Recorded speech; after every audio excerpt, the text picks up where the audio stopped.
Peu coûteuse, facile à prendre et sans effet secondaire, la vitamine D est au cœur de plus d'une quarantaine d'études scientifiques concluant à des résultats si spectaculaires pour lutter contre la Covid qu'on pourrait ne pas le croire. Comme vous allez le découvrir, la vitamine D en prévention permettrait de réduire de moitié le nombre d'infections au coronavirus. Mais ce n'est pas tout. La vitamine D en traitement aurait pu sauver la vie de milliers de malades hospitalisés. Professeur de médecine, de physiologie, de biophysique et de médecine nucléaire, le professeur Michael Holick est l'un des plus grands experts de la vitamine D dans le monde. Il est à l'origine de plusieurs études portant sur l'action de la vitamine D contre le coronavirus. Le professeur Holick nous a reçus pour partager avec nous les résultats saisissants de ses recherches et les découvertes récentes autour de la vitamine D. Nos connaissances à propos de la vitamine D ont été bouleversées ces 10 dernières années. Si son rôle est crucial pour la santé des os et le métabolisme du calcium, il l'est aussi pour de nombreuses autres fonctions biologiques, notamment la réduction des risques de maladies telles que les cancers communs, les maladies auto-immunes graves comme la sclérose en plaques, l'arthrite rhumatoïde, le diabète de type 1, mais aussi les maladies infectieuses, y compris, selon nous, la pandémie de Covid-19, mais aussi les risques de maladies cardiovasculaires, de maladies d'Alzheimer, de dépression, et la liste est encore longue. De nombreuses études ont décrit comment la vitamine D agit sur le système immunitaire. Nous avons pu observer qu'une simple prise de vitamine D permet d'agir sur 291 gènes régulant la fonction immunitaire, la mortalité cellulaire et toute une série de processus biologiques. Une de nos études a donné des résultats incroyables. Donner à une personne 600 unités de vitamine D par jour permettait de réguler 150 à 200 gènes du système immunitaire. Mais avec 4000 unités par jour, ce chiffre passait à environ 300 à 400 gènes et à plus de 1000 avec 10 000 unités par jour. C'est ce rôle majeur pour la santé et le bien-être général qui explique l'intérêt qu'elle suscite dans le monde entier. Au début de l'année 2020, lorsque l'épidémie s'abat sur le monde, le professeur Holick est convaincu que la vitamine D pourrait avoir un impact contre le coronavirus. Lorsque tout a commencé en février dernier, j'étais en Argentine pour une partie de pêche et j'ai attrapé le dernier vol pour rentrer. J'ai aussitôt écrit à mon hôpital et à d'autres personnes concernées en expliquant que cette pandémie pouvait certainement être combattue en augmentant les apports en vitamine D dans la population. De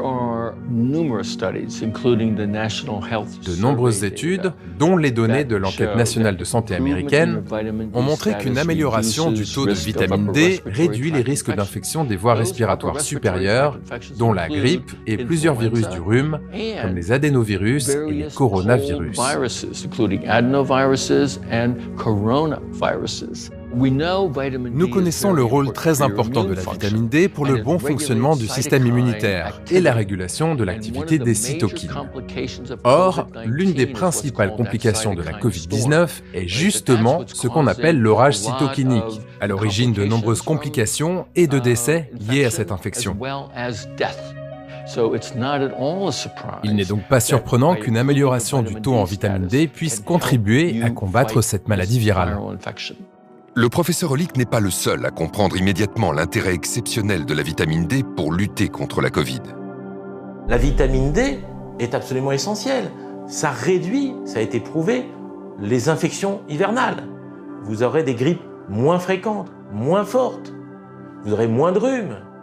Vous aurez même moins de cancers. Il y a une très belle étude canadienne qui montrait que c'était 2 fois moins de cancer du sein chez les femmes qui avaient un taux de vitamine D suffisant par rapport à celles qui ont une carence en vitamine D. Là aussi, pourquoi n'a-t-on pas dit aux Français « Allez chez votre médecin, faites doser votre vitamine D ». C'est un complément alimentaire de base. S'il n'y en avait qu'un, ça serait celui-là peut-être. C'est une vitamine qui est fabriquée, qui est métabolisée par le soleil. Donc le soleil est important. Et pour que cette vitamine puisse avoir des effets positifs sur votre corps, il faudrait rester tous les jours, un quart d'heure à moitié à poil en plein soleil. Quand on n'a pas assez de vitamine D, le système immunitaire va réagir à l'excès. Et on sait que cet excès va causer des dégâts bien plus importants dans le cas du Covid-19 que ce qu'aurait infligé le virus. Et un poumon qui est trop attaqué et qui est l'objet d'un champ de bataille trop important va ne plus être fonctionnel et c'est comme ça que le patient va mourir asphyxié. Le problème du Covid, c'est un problème d'inflammation. Et lorsqu'on regarde les capacités anti-inflammatoires de la vitamine D, on devrait systématiquement le retrouver sur toute notre table au petit déjeuner. Et même, supposons que ça ne marche pas contre le coronavirus, on aura amélioré la santé des Français, on aura amélioré leurs os, on aura amélioré leur immunité, on aura réduit leur risque de cancer. Donc pourquoi ne pas l'avoir proposé au lieu de dire aux gens « rentrez chez vous, fermez les fenêtres, fermez les volets et priez pour que vous ne soyez pas malade ». En France, le 22 mai 2020, l'Académie de médecine a publié un communiqué dans lequel les académiciens affirment que la vitamine D devrait être donnée aux malades de la Covid pour atténuer la tempête inflammatoire et ses conséquences. Une information de la plus haute importance qu'aucun média ni aucune autorité sanitaire ne va pourtant relayer. Le professeur Hollick décide alors de mener plusieurs études grandeur nature pour évaluer concrètement l'action de la vitamine D sur le coronavirus à différentes étapes de la maladie. Nous avons mené une étude aux États-Unis sur 191 000 patients atteints de Covid-19 et nous avons montré qu'une carence en vitamine D augmente de 54% le risque de contracter cette maladie. Et ce, quelle que soit votre origine ethnique, votre âge ou la région où vous vivez aux États-Unis. Les résultats obtenus par le professeur Hollick sont exceptionnels.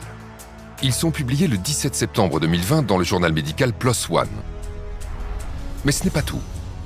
Non seulement la vitamine D réduirait de moitié les infections, mais en plus elle réduirait drastiquement la gravité de la maladie.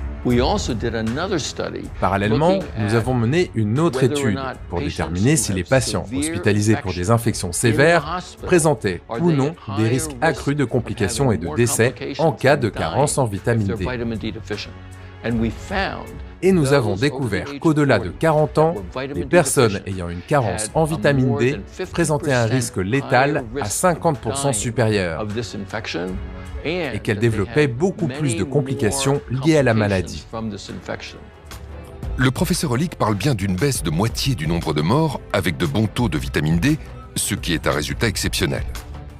Cela peut paraître difficile à croire, mais ces chiffres ont été confirmés par plus de 40 études internationales. Si l'on met en regard les personnes ayant pris ou non une supplémentation en vitamine D et ayant été contaminées, et que l'on analyse l'impact de la vitamine D sur la réduction des risques de complications ou de décès et les données scientifiques publiées, eh bien, il en ressort que cette vitamine pourrait diminuer de 40 à 50% les formes sévères de l'infection et le risque létal.